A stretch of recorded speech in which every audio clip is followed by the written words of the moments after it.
John Eichelsheim from Boating New Zealand magazine. We're all at sea today off the beautiful Coromandel coast. We're aboard the new Caribbean 420 Express. It's the first one in New Zealand, and it is the Caribbean agent Scott White's own boat in the sense it's his demonstrator. He set it up the way that he likes it to be, and it's got a lot of gear on this boat that is really worth taking a look at. So Scott's opted for this extended transom platform. It's lovely. It's got teak covering on it. This is a factory fitting. We can fit a bait board on here that comes with the boat, or a barbecue. Great place to fish from. You can get it with a shorter platform as well. That would allow the boat to go into a 14-metre berth. This one you can squeeze into a 14-metre berth, just need to adjust the bowsprit slightly so that it fits inside. So while this is a sort of sedan-style sports cruiser, it has got quite a fishing bent, and this cockpit is really well set up for sort of water sports, for fishing and diving. We've got a really practical carpeted cockpit. You could get this with teak if you wanted. This works pretty well. The carpets are easy to wash. Lots and lots of space in the lazarette here. That also gives access to the steering gear, and we've got another locker under the cockpit sole which contain, which you can put all kinds of bulky items in. This is a really large open cockpit.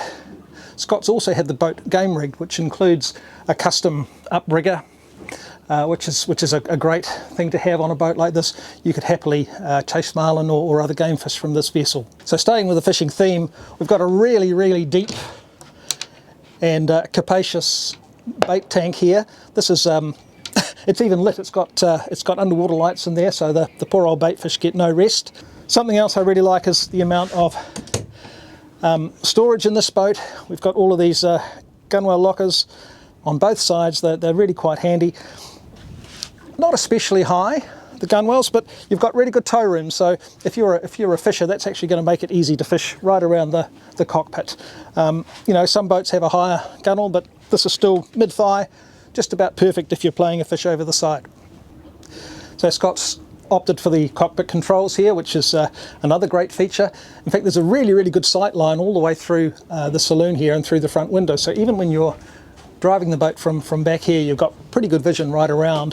What this allows you to do, of course, it makes it that much easier when you're trying to dock the boat, but also if you're fishing here from the cockpit, you've got really good control. You can hold the boat in place. Perhaps you're jigging for kingfish or something like that. And with that in mind, he's also fitted a Simrad 7-inch display up there that shows everything. It's fully functional. You've got all of the functions of the main MFDs are here repeated in the cockpit. Very handy feature. The aft bulkhead here, this is a bit of a feature of Caribbean boats. We've got a massive freezer here. It's really big, and this one has come down to temperature in a very short while. I think Scott came aboard just last night, and within a few hours it was already up to temperature, or down to temperature I should say. So that's great. Heaps of refrigeration on this boat, inside and out, and of course we've got a very useful little sink here as well.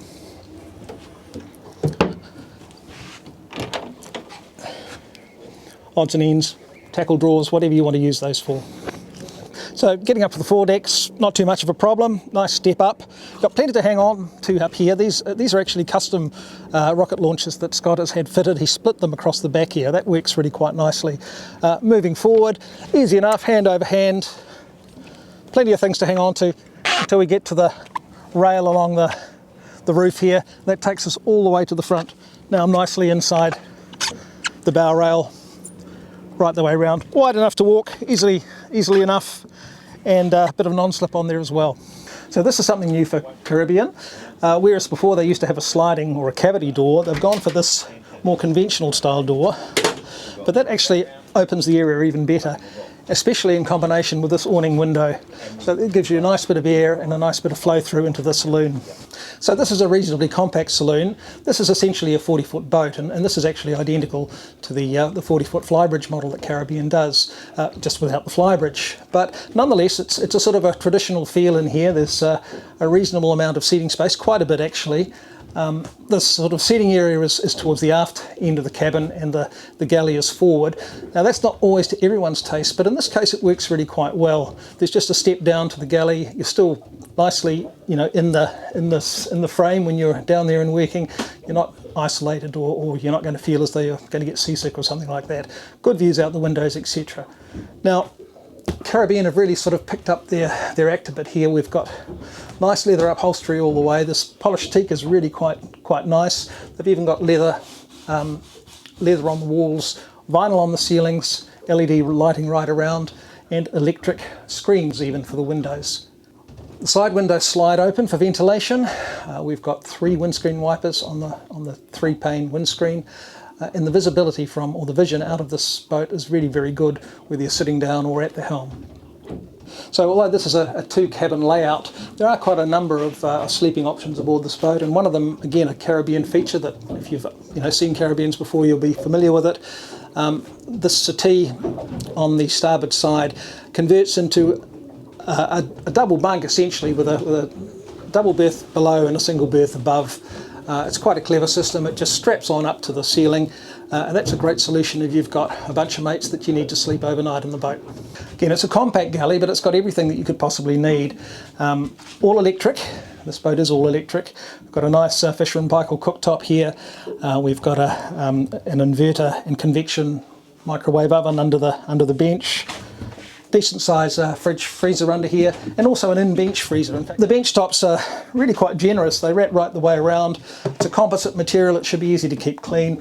And again, we've got quite a bit of stowage under the benches, around the sides.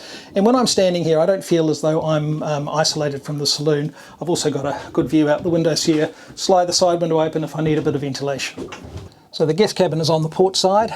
It's a double bunk type arrangement. They're really wide bunks though, so they're going to be really comfortable places to sleep.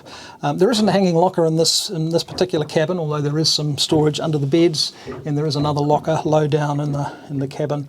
And both cabins, of course, have overhead screens or skylights to let in a bit of light and air. So the master cabin is in the bows. It's got a good size island berth with pretty good access around either side, a bit of storage on the shelves and the sides. What this does lack is windows in the hull, but it makes up for that to a certain degree with this quite large overhead skylight. All of these, of course, have got screens on them, insect screens, which is a great thing for the summertime. And this cabin does benefit from hanging lockers, one on each side. It also benefits from an ensuite entrance to the bathroom. There's only one bathroom in this vessel, but it's a good size. It's shared with the guest cabin, of course, and it has got a separate shower box. So I'm sitting on the navigator helm seat. It's a pretty comfortable place to be. It's leather upholstered, it's contoured. It's certainly going to keep you very secure no matter what the sea conditions are like. I really do like this footrest as well. That's an integral part of the seat. This helm position is really quite good. The vision forward and to the sides is excellent, and with those big windows aft, you've got a pretty good view into the cockpit as well. Now, Scott's gone all out with the electronics package on this boat. We've got a couple of 12-inch Simrad MFDs, but it's what he's done with things like the radar, which is a halo unit. That's the top of the range for Simrad. And also the transducer and the sounder modules that he's chosen are really top end. Other features include a side power bow thruster. We've got a mule winch. This is actually hardwired. It's not wireless, so you're not going to ever have it drop out or something like that. And of course we've got these electronic engines, so a couple of QSC 500 horsepower Cummins. All electronic controls, nice and easy. Yeah, it's a pretty nice place to be. And the good thing about this boat is that while it gets along pretty well, I mean, it's a 30 knot plus boat if you really put the hammers down, it will cruise really comfortably from 22 to sort of 25 knots. 27 knots is a sort of about a maximum sort of sustained speed that you might want to travel at, but it's got a burst speed well above 30 knots, so it gets along quite nicely. And of course Caribbean are known for their ride quality and the fact that these hulls perform really well in pretty much any kind of sea condition, and this one of course is no different.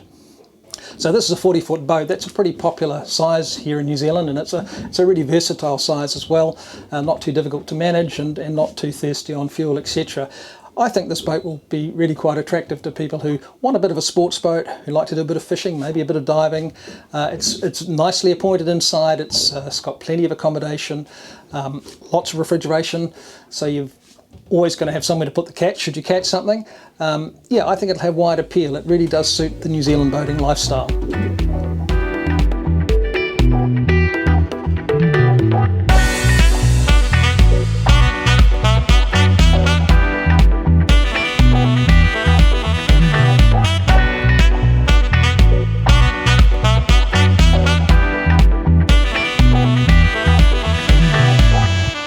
John Eichelsheim from Boating New Zealand.